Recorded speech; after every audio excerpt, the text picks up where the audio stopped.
The Porcupine by Roald Dahl. Each Saturday I shout hooray, for that's my pocket money day. So after breakfast 50p my generous father gave to me.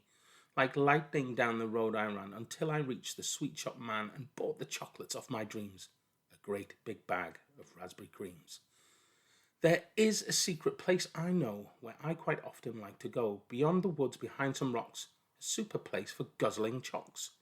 When I arrived, I quickly found a comfy-looking little round, quite clean and round and earthy brown, just right, I thought, for sitting down. Here I will sit all morning long and eat until my chocks are gone. I sat, I screamed, I jumped a foot. Would you believe that I had put that tender little rump of mine upon a giant porcupine? My backside seemed to catch on fire, 100 red-hot bits of wire, 100 prickles sticking in and puncturing my precious skin. I ran for home, I shouted, "Mum, behold the prickles in my bum." My mum, who always keeps her head, bent down to look, and then she said, "I personally am not about to try and pull those prickles out. I think a job like this requires the services of Mr. Myers." I shouted, "Not the dentist, no. Oh, Mum, won't you have a go?" I begged her twice, I begged her thrice, but grown-ups never take advice. She said the dentist's very strong. He pulls things out the whole day long. She rushed me quickly into town, and there they turned me upside down upon the awful dentist's chair, while two strong nurses held me there.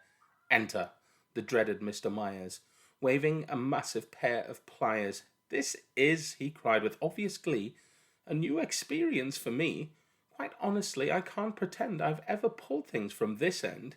He started pulling one by one, yelling, "My, oh my, what fun!" I shouted, "Help!" I shouted, "Ow!" He said, "It's nearly over now. For heaven's sake, don't squirm about. Here goes, the last one's coming out." The dentist pulled, and out it came, and then I heard the man exclaim, "Now, let's talk about the fees. That will be 50 guineas, please." My mother is a gutsy bird, and never one to mince a word. She cried, "By gosh, that's golly steep." He said, "No, it's very cheap. My dear lady, don't you see, if it hadn't been for me, this child would have gone another year with prickles sticking in his rear." So that was that. Oh, what a day, and what a fuss. But by the way, I think I know why porcupines surround themselves with prickly spines.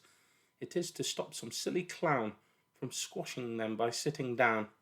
Don't copy me. Don't be a twit. Be sure to look before you sit.